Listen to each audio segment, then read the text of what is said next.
Welcome to the first episode of Partnerships Unraveled, the podcast where we're going to unravel the mysteries of channel and partnerships on a weekly basis and discuss how you can be successful. My name is Rick van der Bos and I'm the CEO and founder of Channext and also co-host of Partnerships Unraveled. And I'm here together with my other co-host, Alex Whitford. Can you please introduce yourself? Of course. Thanks, Rick. Yes, I'm Alex Whitford. I am the VP of Partners here at Channext and also co-host. Very excited for our first episode. Awesome. Me as well. I can't wait to start this journey with the Partnerships Unraveled podcast. And first of all, I thought it would be fun to share a little bit more about ourselves as co-hosts of this podcast, where we dive a little bit deeper how we got acquainted with the channel and why we love it so much. And I thought maybe, Alex, you would like to start with it. Absolutely. Well, actually, I found the channel by sheer dumb luck. I applied for a job within distribution. Fast forward sort of 6-7 years, multiple roles through distribution, both running sales teams, running commercial teams, and ultimately setting up a cloud division. And then I went through to work for Zoom and I ran the distribution strategy across Europe, Middle East and Africa.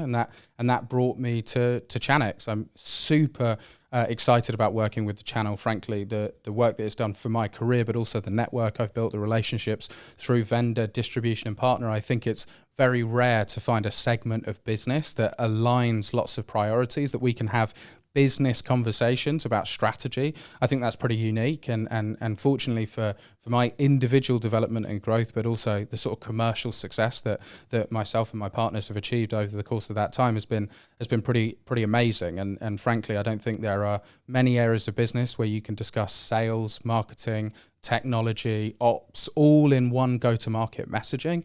And I don't think there's a better way to scale strategy, especially in EMEA, where there's multiple language, tax, relationships to cover every vertical and segment through to those end users effectively is incredibly challenging. So channel for me, the absolute best. Yeah, super interesting. And I think especially interesting as you started in distribution that you really get to see it from all sides of the channel. Did you see a big difference there between the vendors and the partner approach? Yeah, 100%. I think one of the great things about working in distribution for anyone that wants to learn about channel, I actually think distribution is one of the best places to land because you get a multi-vendor approach and you get a multi-partner approach. So you start to see the sort of strengths and the weaknesses of some partners and the strengths and the weaknesses of some vendors and how they align those go-to-market strategies together. And so that was a bit of a baptism of fire in a good and bad way. It's complicated to manage those different preferences through the channel. But what I've noticed is that vendors, partners, and distributors who can plan a go-to-market strategy effectively, they get the increased lever and scale that channel was meant to work. And I think channel is one of those things that's very complicated to design, very complicated to execute, but once done well, you get the super scalers like Microsoft they built one of the best channel organizations in the world, 400,000 plus global partners. And for them, it's the only way to be able to be successful across every continent effectively. Yeah, absolutely. Really to scale locally, local languages. And indeed, looking at Microsoft, more than 90% of their revenue is partner assisted. So it's crazy to think about like what an crucial role the channel and partnerships are playing there.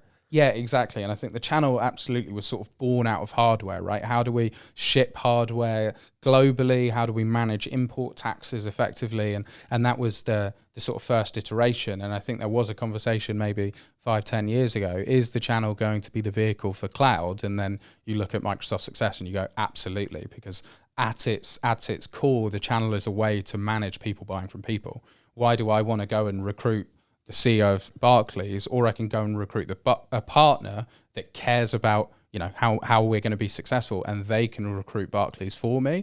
And while they're there, they might be able to go and recruit 5 to 10 other banks and manufacturing and hospitality and all these other key verticals at the enterprise or mid-market and SME. And that scaling vector is incredibly difficult to operate, but once done well, there is no better route to market. And frankly, when I've sat down with CROs and sales leaders, they understand that message, but I think where they get confused and where they get stuck is, well, how do you design a channel effectively? And I think that's why I'm so excited to have this podcast, because we get to talk about channel enablement, channel construction, channel organization and success, and how partnerships play a role in making sure that ultimately is successful.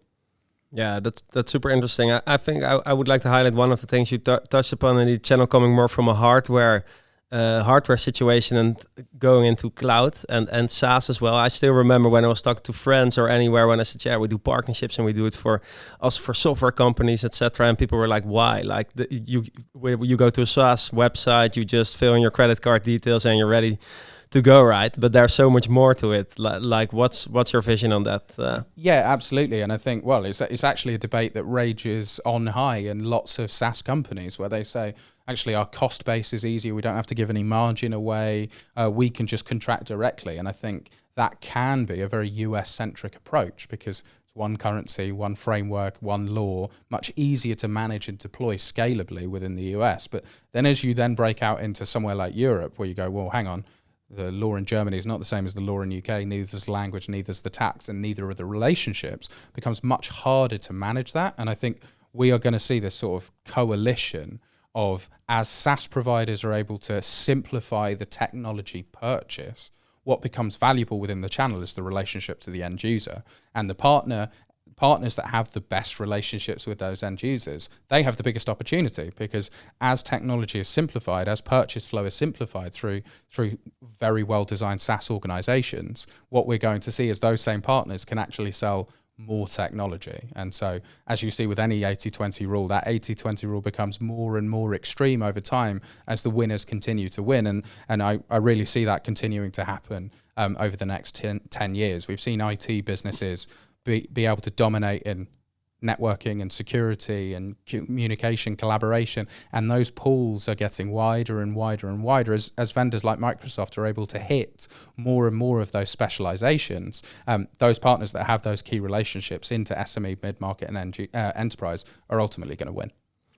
Yeah, I fully agree. I think looking at partners, indeed, of course, they have a current customer base and they want to maximize the value they bring to that customer base, but also their own revenue, of course. And if you can really tie that together in a very good way as a SaaS vendor or as a vendor at all, I think that's where you really win together. And also very interesting, I think, is what those partners are.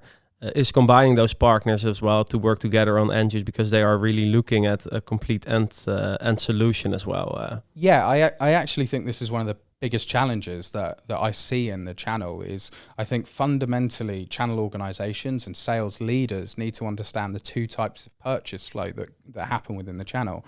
There's two key types and they can almost every deal can be broken down into one of these two types, and it's either a brand deal or a technology deal. And by a brand deal, what I mean is an end user reaches out and says, I need Microsoft Office 365 licensing is a good example.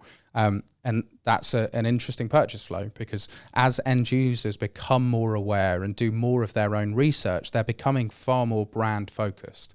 And so then you need to scale and drive your sales and marketing organizations to hit that type. So how are you generating demand gen? How are you ensuring that you've got the right partner profile to satisfy that go-to-market? And then there's the second type, which is a technology sale, which is rather than I need Office 365 licensing, it's I need a firewall or I'm worried about my security. And partners play a very different role in that type of sale, which is, okay, well, let me talk you through the features and benefits of these three different security vendors. We'll get you some pricing set up, and partners have a much greater level of control on a technology sales process as opposed to a brand sales process. We see that, 90% or over 90% of brand requests stay with that brand. There's very little switch selling done at the partner landscape in that model. And so, my sort of call to action for sales leaderships is to make sure they understand, are we going after a brand play or are we going after a technology play? Because the partner profile for a brand play is massive reach, huge scale, generate a lot of inbounding leads. How do we drive demand generation through those partners effectively to ensure that more people are asking for Microsoft Office 365 licensing? Or if it's a specialist play in terms of we want to drive a technology play, making sure that your partners, have we recruited the right partners? Do they touch the right ICP end users? Do they understand the features and benefits? Do they understand our differentiating factors? How can we drive a sales and marketing messaging towards those type of partners so that when an end user says, I'm worried about security, they've got the right use cases, they've got the right information to really drive that sales approach through. And so the biggest thing I see challenging vendors today is they are uncertain whether to go down the brand route or to go down the technology route. And I heard a Kobe Bryant quote the other day, which I thought was really, really good. He said he hated that you put the phrase "put all your eggs in one basket," because it was really easy for him. It was, yes, you should put all your eggs in one basket and then go and get more eggs. And I sort of love that approach, because it's yes, you should decide, are we going for the brand play or are we going for the technology play, and then go for it. And then once you've learnt, pivot your strategy if you need to. I see so many channel organizations, I think you've witnessed this as well, who try and be all things to all people, and it just dilutes. Yeah. Would you say that a brand approach is more direct approach and a technology approach is more a channel approach or a partnership approach, or not necessarily? No, it sort of depends. It depends on what you're trying to facilitate from partners. So, Microsoft has unbelievable brand awareness, and yet, as you said, more than 90% of its deals are partner assisted, and that's because they've worked very, very hard on deliver end user marketing and built an amazing brand, but then Office 365 licensing, it's a complex purchasing model. The partner in that instance is playing a very specific role on, okay, you as an end user have decided Microsoft's the way to go, but now I need to educate you on how many licenses do you need, what type, how am I going to implement, what services am I going to wrap around to really make that full tech stack sing. So the partners provide a huge amount of value there. But what changes is the marketing approach, which is they are marketing the brand, the strength of that brand. And so it's very important that vendors understand when they're designing partnerships and channel, how are we going to approach recruiting the right type of partners and supporting them with the right marketing ecosystem to deliver inbound demand generation, as opposed to a technology sale, which is very much a similar go to market in terms of partners. You can deliver this via the channel, but then you want to be talking about features and benefits. Then you want to be talking about how to recruit the right type of partner that is going to be far more proactive in generating the messaging around, okay, you need a firewall. Now let me coach you through 2 or 3 options. Here's what we'd recommend. That's a different type of sales approach and requires a different partner type.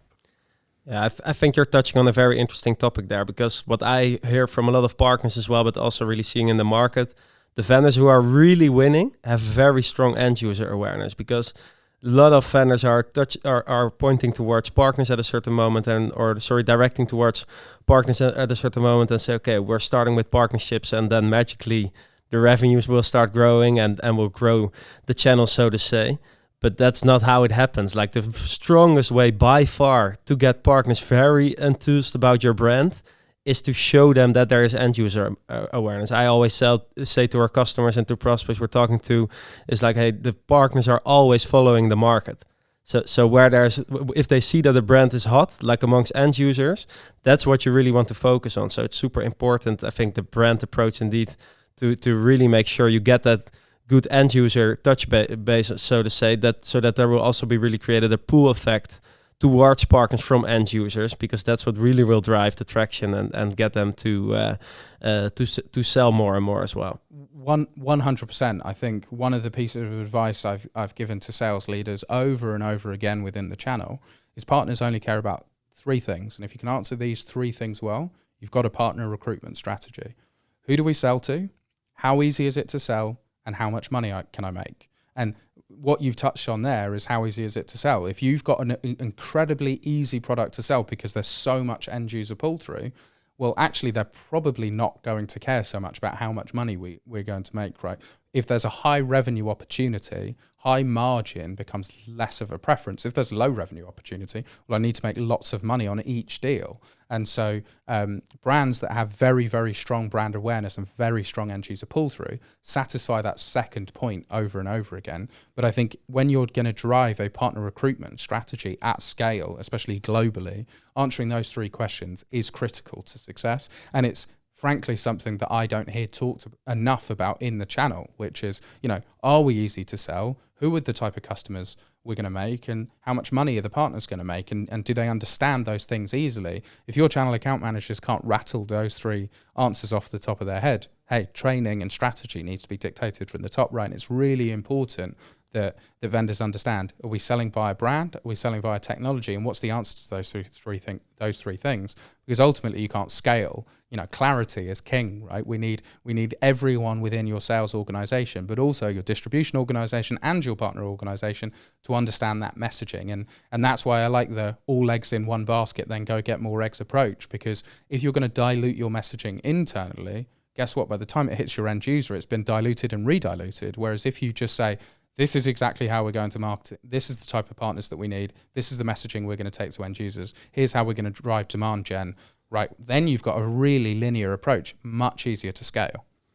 Yeah, you really need crystal clear messaging there, because if it's already hard for your own organization to say it correctly, let alone what happened as soon as you start amplifying and spreading it through the channel, and because it just gets lost in translation all the time. Yeah, exactly. And we've spoken about this at great detail, right? Channel is the best scaling vector there is, if done well.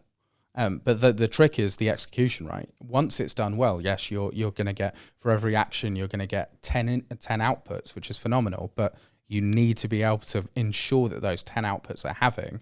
And I think we've spoken, and why you're passionate about the channel, right, is because of the success of that scaling vector. Yeah, absolutely. I think maybe last thing to touch on upon as well, what I find very interesting is you, of course, worked in a environment where there was a large direct sales organization, but also much focus on the channel, and that was actually the fastest growing sales channel as well within the organization. But with partners, I always notice when I speak to them with brands who also sell directly that they are a little bit afraid. Like, how did you tackle that?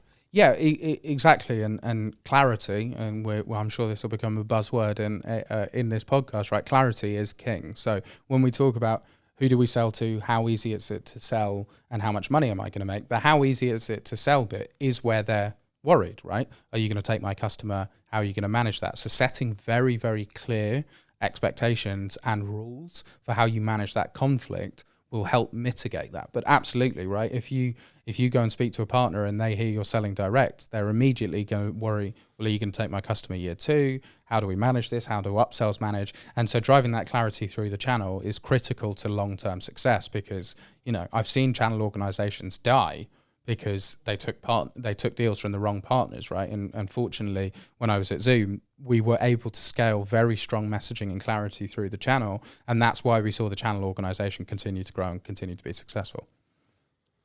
Yeah, interesting. I think indeed that's one of the crucial things to really tackle. If you are already quite large, like with your direct sales model, and you already grew your company to a significant level, and then go indirect, it's very important to be very clear. Also, like, what are you going to do with renewals? What will you do?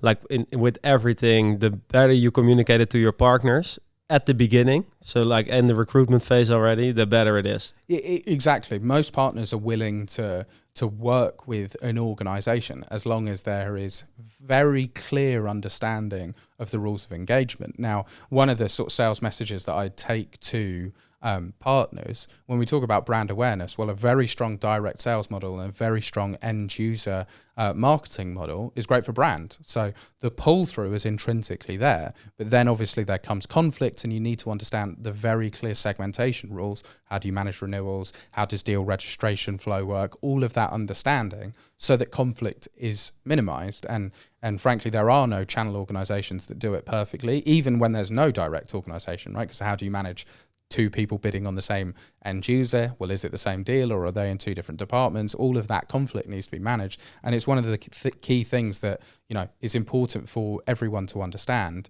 that managing that successfully is how you're going to go far. I always tell people, if you want to go fast, go direct. But if you want to go far and really penetrate each market successfully, channel is slower, but ultimately much more valuable, right? Businesses very much struggle to do more than, say, $3 billion a quarter revenue without having channel be their channel being their main approach, because those either alliance partners to help build an ecosystem solution, or the partners understand the market better than leadership, because they understand the granularity and the intricacies of each individual territory. Plus, they have those relationships, right? So I think everyone agrees that the channel is the best way to go to market. Where there's confusion is, how do we go to market successfully with channel? Because intrinsically, it just is more complicated than direct, right? You're ceding data down, you're ceding responsibility down to the channel and hoping that it comes back. So putting the right processes, right people in place to ensure the continuous two-way flow of opportunity, management, data, marketing, ops, making sure that that's an end-to-end strong pipe is critical. But once that pipe is built, you've really got something special.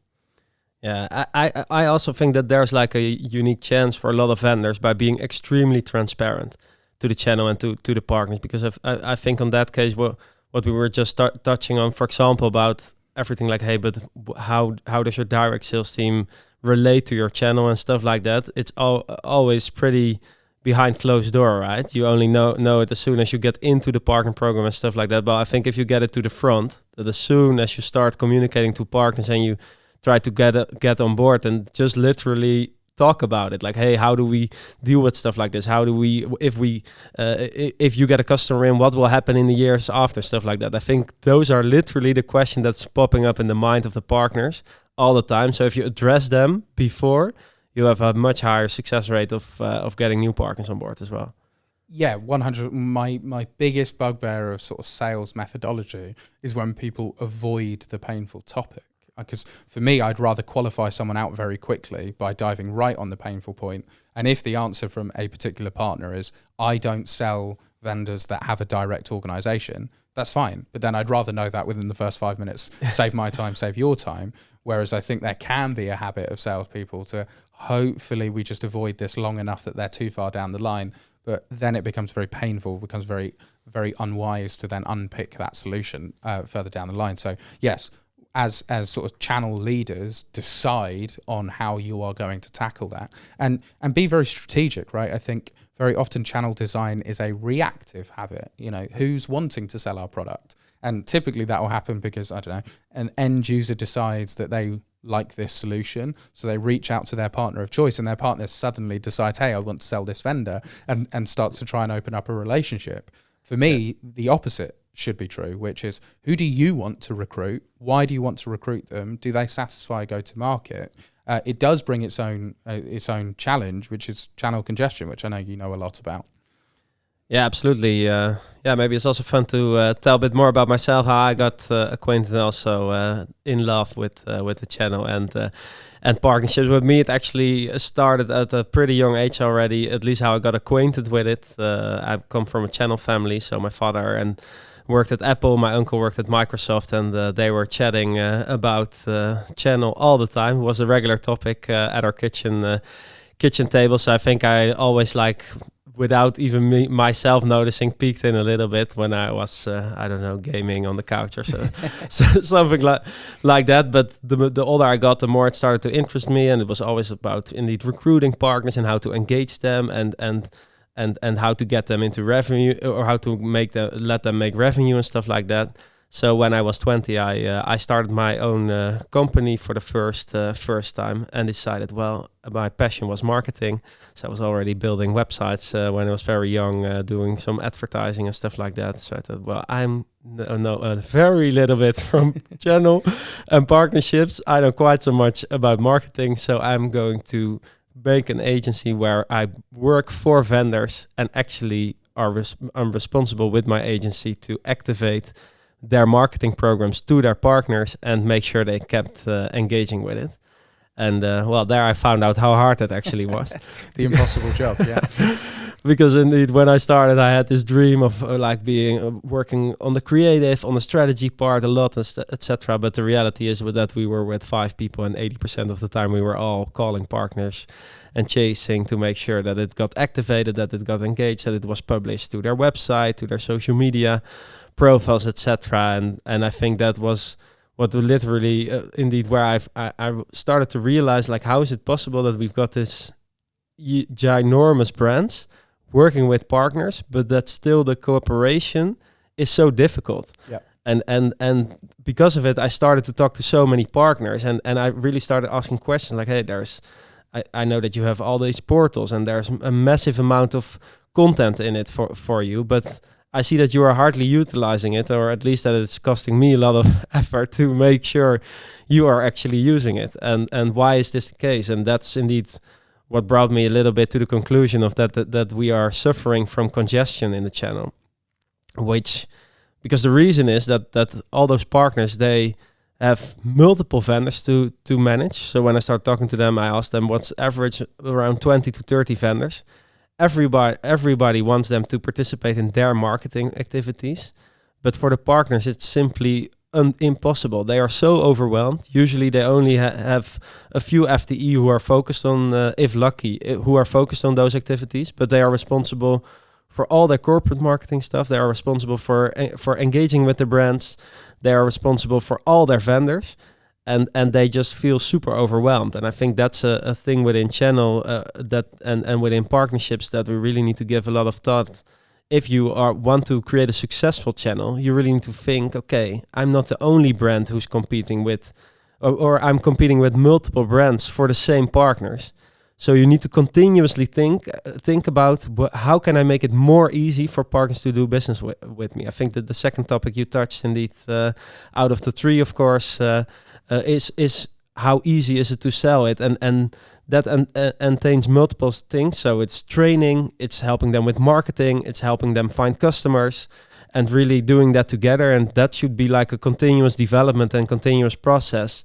Like, how are you going to make it more and more easy to work with you as a brand? Because you need to make it as easy as possible. Because what my definition is of channel congestion is if multiple vendors are trying to push something to the same partner, then it won't reach the end user because you're all in line. The partner is overwhelmed. There's a lot of inaction there. So you're all waiting before things start to happen and nothing happens. Like so many conversations I have, like, yeah, I have all this stuff available, but no one is using it and nothing is happening. And I'm like, yeah, but you're not making it easy enough for me. And that's the thing I'm really passionate about in channel is how can we make it as easy as possible for partners to cooperate with their vendors. Yeah, 100%. I think me and you have experienced the same challenges from sort of different ends of the spectrum. We consistently had this challenge within distribution, right? You sell multiple brands, sometimes competitive brands, and they've all got their own priorities, and they're all chasing the same partners. And I always think, for the brands that are ultimately and where I see the biggest opportunity ahead, the brands where everyone else is going right decide to go left. It's not let's buy more beers for partners, which I think, hey, as a sales rep, I've really enjoyed that process. I've had some great nights out. But if I go and speak to leaders within partner organizations, they tell me, no, I've got targets to hit. I've got growth metrics to hit. I think in this economy, resources being cut, but targets are growing. So how are you going to optimize that flow? And I think my call to sales leaders is to really understand that, which is how easy are we to do business with today? And how can we become easier? How do we generate more demand? How do we generate a better pricing structure? How do we generate more scale? How do we target more end users? Not the same webinars that everyone else has been doing, not the same live events. I think it was hilarious. I had partners calling me for months saying, can we stop doing events? COVID's ended and every vendor, distribution and partner is trying to now catch up for 2 years. And end users were just saying, no, I'm not going to another event. So while everyone else is moving right, let's move left. And I think the organizations that critically analyze who are we targeting, how are we targeting them, and what message are we taking to them, and how easy are we to sell, let's really understand that message and build a quarter improvement plan, because it's one of the things that doesn't change. And most vendors should spend time changing that and bring the partners in for collaboration, right? I think getting that critical feedback from your partner ecosystem about where you're winning and where you're losing is so difficult. I know in large organizations, senior leaders are often frustrated because they don't have the information from the feet on the street. But going to your partner organizations and getting, doing a sort of partner council and getting that feedback, because they're the ones speaking to your end users. They're the ones who are understanding that you lost this deal because of this reason, and understanding how you can improve. That's going to be critical to long-term channel success. Yeah, I think what I found very interesting, what you said, is getting the feedback from the partners. Indeed, like How did you do that in the past? Like in what kind of setting, or like on what kind of cadence, etc.? Like what's the best way to make sure you go for that continuous development? Yeah, so for me, the first one, and it's critical, business plan, right? If you don't set criteria for success, you can't tell what's been successful. So often I just hear, oh, we've got to generate 20% more through the channel. And I go, okay, how are you doing that? Well, we hope we're going to hit it, and we've hired 3 new people, and hopefully that's how we're going to get there. But to me, cascaded goals through your partners is the most important, especially for your top tier partners, right? Your platinum or your gold partners, however you manage your status, your medal statuses in your vendor. But for me, it's like, right, X partner is going to grow 15%, and we're going to do that with this funded head or through this marketing activity, and understanding, right, did that work? If it did work, fantastic, let's double down on it, all eggs in one basket, and then more eggs and more eggs. Or if it didn't work, critical feedback from that partner, right? Having that cadence of a quarterly business review to say, we tried this, our expectation was this, we only delivered this, why do we think that works? And that why do we think is the most important part of that journey. And yet it's the part that's done least. It's like, well, let's just chuck more MDF at it, or let's hire more people, or let's scale. I'm a big fan of the sort of Amazon leadership principles, and there's a really great tagline in there. There are no prizes for growing budget, right? It's how do we optimize within our constraints, and that is the scaling vector of the channel. Is the constraints are pushed down into the partners, and so optimization, efficiencies, removing friction. That's ultimately how you scale without spending more money. And I think that sounds a bit like, oh, crazy. How can you possibly achieve that? But I've seen it happen. Good planning, good strategy, and good structure proactively delivered wins. Yeah, I know, Alex, that you are a big fan of OKRs, objectives and key results. Do you see a role for that in running your partnerships as well? Yeah, 100%. I think, frankly, if you don't set very specific goals on exactly how we're going to grow, what are the levers that we're going to grow to, what levers are we going to pull to make that growth happen, and what does that growth look like? If you don't strategically plan that quarter on quarter, then you just get into a business as usual function. And I think why I like OKRs is they are the cream on top of the cake. We've all got a 9-to-5 job that we've got to do. And I find that, innovation and impact seems to fall in the space between the meetings, which is, if you think about it by a sort of productivity design perspective, is insane. You don't plan your impact around your meetings. You design your meetings around your impact. You design your strategy around your impact. And so that's got to be the forefront of CAM's and sort of channel leaders design methodology. The whole point of the channel is that it's an engine that sort of turns automatically. Once the plane is in the air, you don't require so much force. Getting the plane off the ground is difficult, but once it's in the air, it's okay. But then all of your design and all of your OKRs and all of your goal setting is, how do we get that plane to go up again? How do we get it to drive in, go higher? And that is where you want to focus your time. It's not on the business as usual, on the impact above the business as usual. How are we going to innovate? How are we going to drive scale? How are we going to recruit more effectively? Minimize churn. All of those things are key goals, but they've got to be given to channel leaders so that they sit there and go, how do we minimize churn for the next 3 months, 6 months, 12 months? And that's going to be my crucial goal and my entire focus. Don't dilute your growth plan by trying to do 15 different things and maybe executing 5 of them okay. Pick 1, pick 2, pick 3, and do it. Yeah, so running your business as usual with KPIs, key performance indicators, where you, for example, number of open deals, the revenue, of course, certified partners, etc., to keep growing that. But really your strategic projects and like the impact you want to make, that's really put into OKRs. Is it mostly used internally, how you see it, or also like with your partners together? So for me, I've seen OKRs through channel organizations as an internal metric, but then that internal metric is cascaded down, right? So we might have a partner recruitment metric, which for this quarter doesn't achieve any revenue. And it's why partner recruitment's actually very often pushed down the priority list, because people are thinking, now. What OKRs are great for is assigning actions that don't hit this quarter, but might hit in 4 quarters' time. And so that driving prioritization through your channel organization is critical to long-term growth. And so you might not hand that OKR down to a partner, but what you will do is hand it to a sales rep who is then responsible for delivering that level of impact and innovation for long-term growth. I think channel organizations that think in 2 or 3 year cycles typically do far better than channel organizations that think quarterly, because quarterly it's very easy, right? I'm going to run really fast to hit this quarter, and I'm going to run slightly faster to hit next quarter, and then suddenly you have this crater where, oh my god, I've got to grow 40% quarter on quarter again. How am I going to do that? Oh well, we'll hire more people, and that's the response is, right, well, give me more marketing and give me more people. That's not a particularly efficient way to keep scaling. Actually, planning impact and scalable design is ultimately how channel organizations can scale faster than resource grows, which right now in this economy is the problem. Most organizations hiring freeze, not scaling as quickly as they were through the sort of technology gold rush of the last few years, but their quarters aren't shrinking, their targets aren't shrinking. They've still got to grow quarter on quarter. And so having efficiency improvements now is more critical than ever. Yeah, I fully agree on that topic. I think almost all my conversation I'm having with vendors lately and with channel teams, it's all about how do we make our partnerships more scalable and more predictable.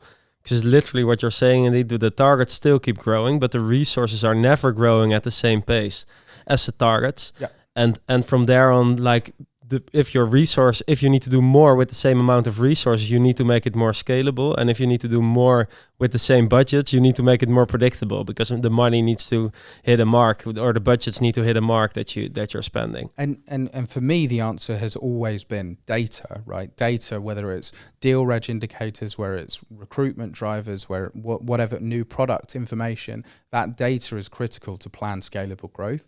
But the vendors you've been speaking to, how are they managing that sort of predictable and scalable growth? Yeah, I think, to be honest, they are really struggling with it. I think if you look at the channel, it is indeed, why are we so passionate about it, and why is everybody working with channel partnerships? It's because it's the most scalable and profitable way to grow your business. I think you just said something that's very interesting to me, like that if you want to do more than 3 billion per quarter in revenue, it's almost impossible to do it without a channel and without partnerships. But still, it's really hard to get all that data together, because the channel is so fragmented. All the data is living locally in the marketing and sales systems of the partners. And if you're working with thousands of partners, there are thousands of systems. So how are you going to tie that together? I think there are definitely already a lot of improvements that have been made. And of course, we are asking the partners to give us their data. But I really think there's a massive role there as well in the upcoming years, where we really need to shift our thinking, like, how do we get real-time data of the channel? So I think that's one of the main challenges, is it's always lagging data, right? We usually mainly look at revenue, but we only know what the revenue was once a week or once the quarter is finished. Yeah, my biggest challenge at building a scalable channel via distribution, whether that was within distribution or within Zoom, was that lack of data, right? There are a few key statistics that we could track: partner recruitment, partner certification, deal reg, revenue. There wasn't much outside of those 4 data points. Now, we've seen businesses like Salesforce just grow and grow and grow and do an amazing job. But what they are is data engines, right? And I could see the level of data that you can deliver from a direct organization versus a channel organization. The level of data is just not there. So I think, businesses that can close that gap, whether it's by deploying data tools through the channel and getting, like you say, real-time leading data, the businesses that deploy that ultimately will win, because they are able, quarters ahead of their competitors, to understand, hey, all my eggs in one basket, did it work or did it not? Do I need to double down or do I need to pivot? They're finding out that information sometimes 6 months ahead of their competitors. And there are tools that help that. And I think sales leaders need to go and proactively look at those tools, because trust me, there aren't many technologies out there that are unique. And most of your competitors are speaking to most of your partners. And so then it becomes a friction game. Who can recruit, who can remove friction, who can drive demand? Let's go back to those three principles. Who am I selling it to? How easy is it to sell? How much money am I going to make? Ultimately, you need to be winning on those areas. Is it easier for me to make money, or am I making more money? And ideally, both. And so the businesses that can have that real-time data to answer those questions better and therefore pivot and perfect their strategy ahead of their competitors, they won't just take some of the market, they'll take the whole market. And I think that's what's going to be super exciting over the next sort of 5 to 10 years in the channel, because I think we are going to perfect that as ultimately we will. But that will leave a few key players. And, we're seeing the likes of, a Google, a Microsoft, and AWS solve those problems, not necessarily just in the channel, but suddenly they've become these Goliaths that are not able to just be all things to all people, but are able to be all things to all people really, really well. Yeah, it's funny that you name AWS. While you were talking about this, I had to think about them, because I know from AWS like that their number one focus throughout the entire channel and partnerships organization was creating a seamless partner experience. And how do you create a seamless partner experience? By removing friction every single time, but getting so much more data. Get together, of course, they have so many resources that they can build a lot of those tooling in-house.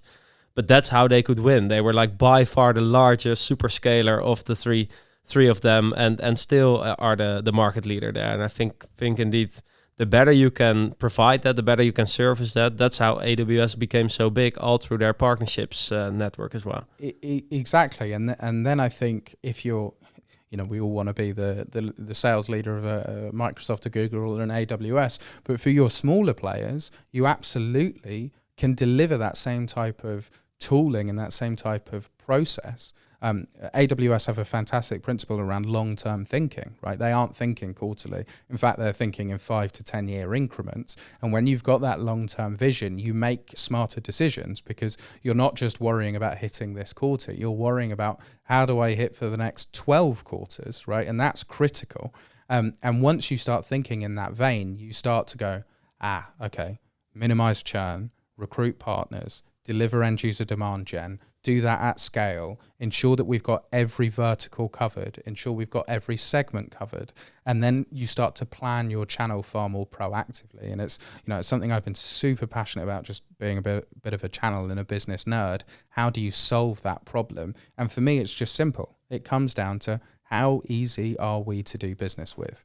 Is it easy to sell? If it's easy to sell, people will do it. And being easier to sell than your competitor is critical. It's not just, have we got a good product? Loads of people have a good product. It's, have we got a good product, and can we collaborate effectively? And if you can solve that question better than your competitors, as we've seen the likes of a Microsoft and an AWS do, hey, look what happens. You don't just scale, you hyperscale, because suddenly you've got the benefit of the entire channel org. It's not just your internal organization, it's all of your distributors, it's all of your partners, and then it's the millions of end users that are out there. And if I can condense why channel is the best place to work, it's because if you solve that problem, you'll win bigger than anyone.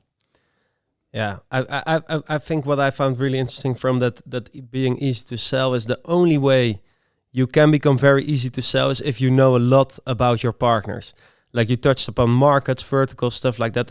That's the type of information you really want to know from your partners. Like, who's your target market? What type of verticals are you focusing on? In what regions are you active? What kind of solutions are you selling? What type of partner are you? Because then you can really provide them the right assets that suit their needs. And I think that's where there's so much to win for channel teams. And what I also liked is that you touched upon, we all want to be the super scalers, of course, but there are also a lot of people listening who are starting out or who are building or scaling the channel at the moment. But that's where you have a massive advantage compared to the channels that are already very mature, because you know your partners much better. You can still have a one-on-one relationship with many of them, where a lot of the hyperscalers can't have that anymore. So that's what you need to be super excited about, super laser focused on. Get to know your partners better than anyone, because then you can provide them with the right assets, whether it's training, enablement, sales, marketing, etc., and go to market in the most efficient way. I think that's really where the channel teams will win. Doesn't matter if you're a large company or a smaller company. Yeah, my challenge to anyone that works in the channel and anyone that works in partnerships is not just to review the sort of business indicators, but hey, do you prefer working with me than my competitor? And if not, why not? And if so, Yes, and why, and understand that level of detail, because that's the real trick. It's not just, because the answer might be, well, I get loads of inbound requests for your product. Brilliant. Then let's double down on end user demand gen because it's working for us. Or if it's, no, I don't like working with you because actually pricing structure isn't right, or we're not making enough money, or we don't particularly understand your proposition as well as your competitors. Good. That gives you your focus point going forward. And I think most channel organizations, unfortunately, are so focused on just the pure data. How many deal registers did we get? How much revenue did we achieve? How many partners did we recruit? They're not focused enough on the why behind those numbers. And if we can focus more on the why, we can optimize and re-optimize and ultimately hit that hyperscaling growth that we want. Yeah, absolutely. I think one of the quotes I read recently, which I absolutely love, was from the ClickUp CEO, Seb Evans, and he said, "You don't want to make data-driven decisions, but data-informed decisions." I think if there's one place where that's true, that's in the channel, because you want the data, so you are better informed. But still, there's so much. It's still so people-to-people driven, and you want the qualitative data as well, and that's how you can make the best decisions and really get to that long-term vision. I think with your channel. Yeah, absolutely. Data, and how much I love analytics, right? Data is the clue on where to dig, but if you don't go and ask the right questions and understand, how deep do we need to go, or where do we need to focus, then ultimately you are still in the dark, if just in a rough area. And having that understanding from people, because ultimately the reason channel is successful is people buy from people. And it's just that at the biggest scale we've ever seen. So making sure that we're front of mind and understanding their priorities as well as ours and how we build those together, that's where we're going to see the biggest opportunity. And I think, to sort of sum up, the vendors, the distributors and the partners that decide on a partnership approach up and down the channel, understand, are our priorities the same? How do we build plans together? How do we ensure that we are the easiest to go to market with? And we do that as a uniform structure. The vendors, distributors and partners that do that well will win. And so everyone needs to, and I know we're incredibly focused on making sure that happens, but everyone needs to go with that mantra of, are we a pleasure to do business with? Are we easier to do business with than the guy down the road? If so, fantastic. And let's work and continue to optimize. Yeah, I think indeed, looking at that, it's making sure aligning all stakeholders in your channel all the time, servicing it with the right data so you have access and insights into everything that you need, and make it super easy to work with you. And I think that's how we really will get to a channel, and that will be the future of the channel, and where it's the biggest opportunity as well. I think that's an excellent way to end this first episode. It was a great session. Thank you for listening today, and looking forward to the next one.